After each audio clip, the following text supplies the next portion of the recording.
Friend देखिए, आज के न्यू लेसन में मैं आपके लिए लेके आया हूँ 30 इटालियन सेंटेंस फ़िक्रात जिनको आप सीख कर इटालियन में बेहतरी ला सकते हैं।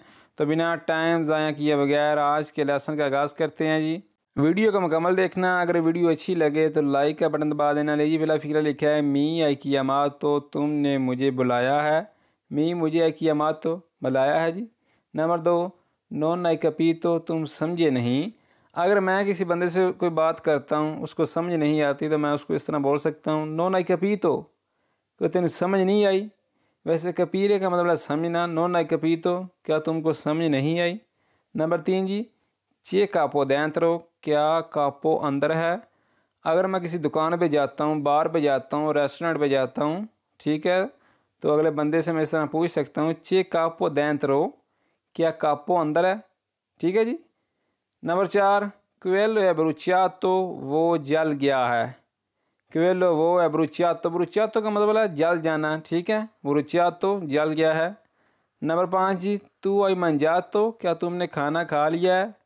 तुसी किसी ने ऐसा पूछ सकते हो भाई तू रोटी खा ली, ये खाना खा लिया। तू आई मंजातो तुमने खाना खा लिया है। अगर मुझे इस तरह पूछता है मैं उसको बोल सकता हूँ ओ मंजातो कि मैंने खा लिया है। ठीक है जी। सेंसा लई उसके बगैर लई कि इस्तेमाल होता है कुड़ी बाते। सेंसा लई के ओदे बगैर कुड़ी बगैर है। अगर जो मुड़े बाते सेंसा लुई उसके बगैर। ठीक है जी। नंबर 2 जी, सेंसा दी में मेरे बगैर। सेंसा दी में मेरे बगैर।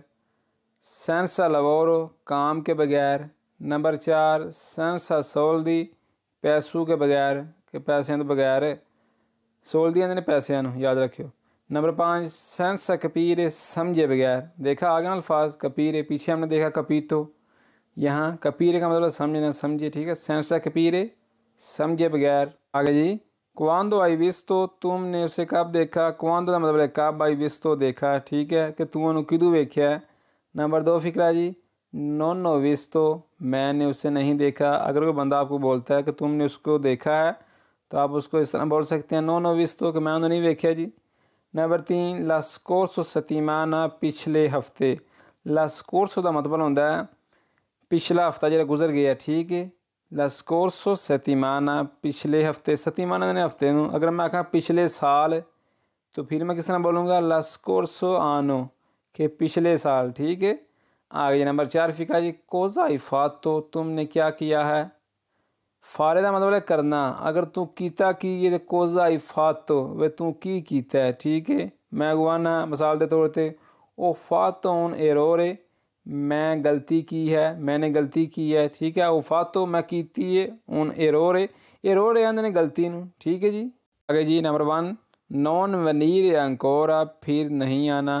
नॉन नहीं, वनीर का मतलब आना, अंकोरा फिर के फिर ना आवी है। ठीक है। नंबर 2, नॉन त्रातारे माले बुरा सलूक नहीं करना। त्रातारे का मतलब है सलूक, माले बुरा। ठीक है, कि बुरा सलूक ना करी। ठीक है। नंबर 3, क्वेस्तो या डिफिचले ये मुश्किल है। डिफिचले यानी मुश्किल नू याद रखियो। नंबर 4, क्वेस्तो सतरानो ये अजीब है। सतरानो आंदे अजीब, कोई अजीब शय नहीं होंगी। क्वेस्तो सतरानो ये अजीब है जी। नंबर 5, क्वेस्तो या पोको ये थोड़ा है जी। नॉन जिरारे या देस्तरा दाएं तरफ ना मुड़ना। जिरारे का मतलब है जी मुड़ना, देस्तरा दाएं तरफ। तुसी गड्डी 'च बैठे हो, तुसी ड्राइवर नू आख सकते हो नॉन जिरारे या देस्तरा कि सज्जी साइड ना मुड़ी। ठीक है। नंबर 2, नॉन लशारे छोड़ना नहीं, वो छड़ी ना है भी।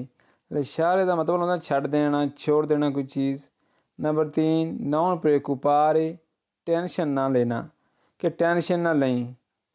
आप इस तरह बोल सकते हैं नॉन प्रेकुपारती कि टेंशन ना लेना। नॉन प्रेकुपारे टेंशन ना लें, गमज़दा ना हुई। नंबर 4, नॉन गुविदारे ड्राइव नहीं करना, कि ड्राइविंग ना करें। गुविदारे का मतलब ड्राइविंग करना, ड्राइव करना। ठीक है, नॉन गुविदारे के ड्राइव नहीं करना।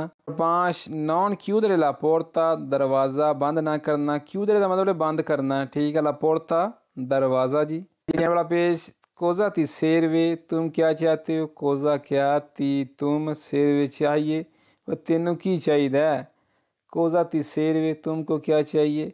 नंबर 2 जी, लई नॉन मी क्या माँ वो मुझे कॉल नहीं करती। वे क्या आ गया, लई कुड़ी वत इस्तेमाल होता है, वही मैं फ़ोन नहीं करती। लई नॉन नहीं, मी क्या माँ क्या मैं फ़ोन कॉल, ठीक है भाई, मैनू कॉल नहीं कर दी, फ़ोन नहीं कर दी।